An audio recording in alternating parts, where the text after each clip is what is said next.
Good day, spiritual artists. This is CJ Miller, your host of the Spiritual Artist Podcast. As we progress toward the end of the Doodle Book Club for the spiritual artist we are designed to create. This is a book I wrote during COVID, and I'm really proud of the book. And I believe it has some really important messages and lessons that I learned slowly through many, many years of the creative process. I have to admit that this is keeping me challenged as well as you. The act of doing a spiritual practice like this every day, I am one day ahead of you. So I'm recording these chapters the day before so that they are ready to release for you the morning of the appropriate day. But it's keeping me on my toes, and I like it. It's certainly reminding me of these key lessons. So let's start with chapter 22, which is a glorious lesson called Seeking Solitude. Quote, "It is easy in the world to live after the world's opinion. It is easy in solitude to live after our own. But the great person is those who, in the midst of the crowd, keeps with perfect sweetness the independence of solitude." That is Ralph Waldo Emerson, one of my favorite writers. Chapter 22, Seeking Solitude. When Virginia Cobb announced the end of her classes, I had a decision to make. Should I end my yearly visits to Santa Fe or find a new home away from home? Where would I go? What would I do without my group of painting friends? I recognized that my yearly painting retreat had grown into a type of spiritual mecca for me, and I wasn't ready to release my annual sojourn. After some deliberation, I realized that I must find a way to return to New Mexico. Near the end of my final class with Virginia, I began searching for a new studio to rent that was still in Santa Fe. Surfing online, I located a quaint studio in El Dorado. This is a small suburb right next to Santa Fe. One of my classmates joined me for a tour of the rental, and after meeting the proprietor and with the encouragement of my classmates, I decided to commit to it. I placed a deposit and immediately secured the rental of the studio for the following year. As I walked back to the car, I felt a sense of relief. The year quickly flew by, but as the summer faded into autumn, my fellow artists started canceling their visits to El Dorado. They couldn't get away from work. There was a scheduling conflict. They had health issues. I was faced with canceling the reservation or continuing with my plans, but alone. I had to accept one salient fact. This trip would be different. It was one experience to have a respite from my personal life and travel to Santa Fe to paint with a group of artists, but quite another to leave my life to paint in solitude. I tended to avoid being alone most of my life, but I kept my resolution and I continued with my plans. Let's just admit that my first trip in solitude was extremely challenging. I accidentally left my phone at home and flew to New Mexico without it. Upon landing, I borrowed the flight attendant's phone and called my husband. He immediately went to mail it, but due to how isolated the studio was, he was told it would take days before the phone could be delivered. Luckily, I managed to find the new rental location without my GPS, and I arrived without incident. However, traveling on the back roads of New Mexico in the dark of night without my GPS was truly frightening. Within 2 hours of my arrival, I had adapted to my new situation, but after setting up my paints, I became engulfed in emotions. Santa Fe is so silent. With the wide open spaces and sparse population, the studio was surrounded by a shaw of quiet. Time slows down. Except for a clock on the wall, I heard not a single sound. I had no teacher and no other students to occupy my focus. I had no phone. The studio had no television, and the Wi-Fi was spotty at best. I was truly and utterly alone. What had I done? I admit to experiencing a brief panic attack, but then I returned to my easel and determined to walk bravely through the situation. My emotional state fluctuated wildly during this trip. At 9 a.m., I would sip my coffee and be in utter bliss. At 10 a.m., I would feel sadness creeping up inside of me, so large and so real that it took my breath away. At 11 a.m., I would spatter paint in unlimited joy. Then I would cry, or I would dance. My emotional state flowed wildly up and down. With a limited cell phone signal, I had no one to call or help me through my feelings. My consciousness was being dragged back and forth along the emotional scale from ecstasy to despair. Then I remembered a vital lesson outlined in Julia Cameron's The Artist's Way. In her book, she challenges her students to an exercise she called morning pages. Her pupils write their stream of consciousness in a journal as a process for clearing their minds each morning. You are to clear your mind of these cloud thoughts and all the dark corners of your psyche, according to Cameron. She encourages you to write down anything that crosses your mind, even your grocery shopping list. I had tried the morning pages years ago, but admit that I didn't keep it up for very long. I'm left-handed and found handwriting very laborious. But Cameron stressed the importance of handwriting your journal specifically because it slows your mind. For me, it was agony. It wasn't until I started typing my random thoughts that the process began to work for me. But the strategy worked on a different level than one of clearing the corners of the psyche. It helped me become more consciously aware of my thoughts. By putting my thoughts in writing, I began to recognize the repetitive nature of my thinking.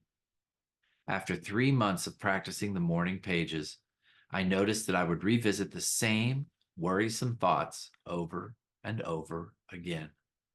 Thoughts like, quote, why am I always struggling with money? Or, quote, why wasn't I born more physically adept?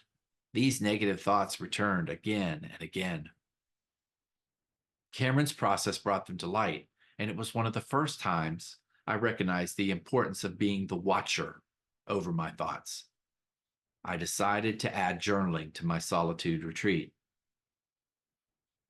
As I stood in the empty studio with emotional thoughts coming and going, I decided to type whatever thoughts crossed my mind.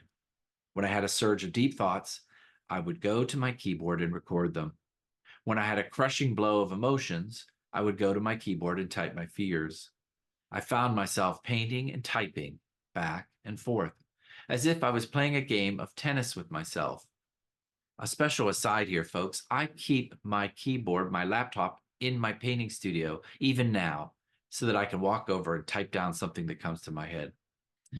Much credit is due to Cameron for introducing this process. She revolutionized the artist community by affirming the spiritual truth. Everyone is an artist. I recommend purchasing the entire book for more detailed information on her technique. What I discovered from this exercise was an incredible experience in self-reflection. I noticed a pattern in my thoughts and in the swing of my emotions. Upon rereading my notes, I would find that I returned to the same negative thought patterns repeatedly. It reinforced my practice as a watcher. I realized which ramblings were productive and which were not. Better yet, when I returned home, I would find myself reviewing my notes months later. With time's perspective, I quickly noticed which negative thoughts I refused to release. I learned many valuable lessons from this experience.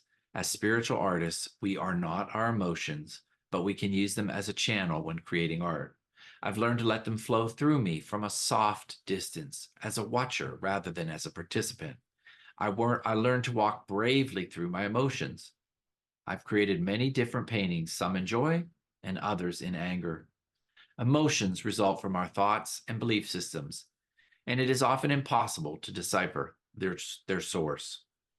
When we stay present and watch our feelings from a distance, they can evolve into a valuable tool. As spiritual artists, we remain consciously alert and watch them flow by with curiosity. Isn't it interesting that my physical body is having this emotional experience, we might remark? Nevertheless, when my smartphone did finally arrive halfway through the week, I clutched it with renewed appreciation. I'm now returning to Santa Fe for the 10th time. As I disembark from the plane, I smell the incredible aroma of the landscape, pinyon, cedar sage, and more. My memory floods with all my past visits.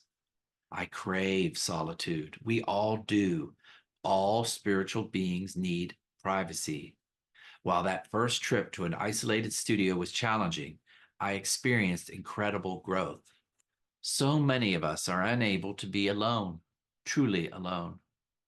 Each year, as my excitement builds for my annual pilgrimage, I share it with acquaintances and friends alike. They ask what tourist sites I plan to visit or if my husband and family are going with me. I emphasize the real purpose of each trip. I am finding solitude. When we let ourselves be alone, truly alone, without our phones, texts, news feeds, television, or even tourism, we are forced to be honest with ourselves. We are challenged to notice our thoughts, beliefs, and emotions as spiritual beings. While being a spiritual artist is about finding your inner connection with a greater power, it's also about learning how to be alone. We must discover connection, intimate, pure, and revealing relationship with ourselves before we learn to connect with others or our art. Practice solitude. Try planning a trip, even a 3-day excursion to somewhere beyond your own home. Obviously, it doesn't have to be Santa Fe. It can be the mountains, the ocean, or even a hotel just across town. But best to leave most of your electronic devices at home. Many times when I share this advice with someone who is single or living alone, they respond, "I'm always alone." But that's simply not true. You may live independently, but you have pets, laundry, and a kitchen, all of which are demanding your attention. All of these action items pull you from looking within. But when we take a solitude retreat, nothing is demanding our attention. You are facing your thoughts. You are facing yourself. Yes, it can be scary. Yes, you will learn things about yourself that you might not like, but you will grow. You will become more consciously attuned to who you and what you are, a spiritual being in a human body, carrying around beliefs and thought patterns inherited from your family and society. It's time to choose your thoughts wisely. It's a time to release any that aren't serving you. I encourage any evolving spiritual artist to plan a solitude retreat and take along a notebook or keyboard. Record your thoughts throughout the day, review them, become more self aware, enjoy your solitude.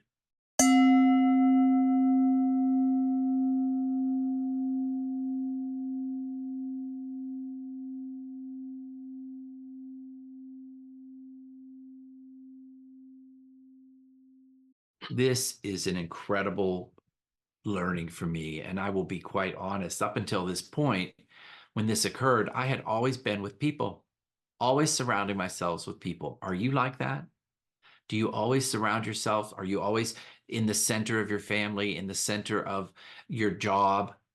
That is great. And there's so many wonderful things about that. But sometimes I think you need a little time alone. Everybody does.